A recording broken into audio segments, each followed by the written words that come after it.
এবার অনুরাগের ছোঁয়া ধারাবাহিকটিতে চলছে ব্যাপক জমজমাট পর্ব। সোনা আর রূপার মধ্যে কে মূলত কৃষ্ণকে বিয়ে করবে তা নিয়ে লড়াই চলছে। তবে এবার সোনা কাকে বিয়ে করে চলে এলো বাড়িতে?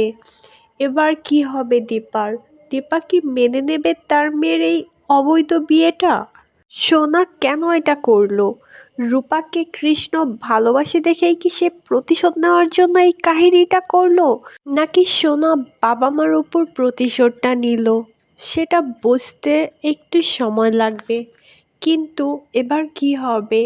রূপার সাথে কি কৃষ্ণের বিয়েটা আদৌ হবে, নাকি নতুন কোনো ঝামেলা হবে? রূপা হয়তো বা সোনার এই বিষয়টা কোনোভাবেই মেনে নিতে পারবে না। কেননা রূপা খুবই ভালো একটা মেয়ে, সে তার বোনকে অত্যন্ত বেশি ভালোবাসে।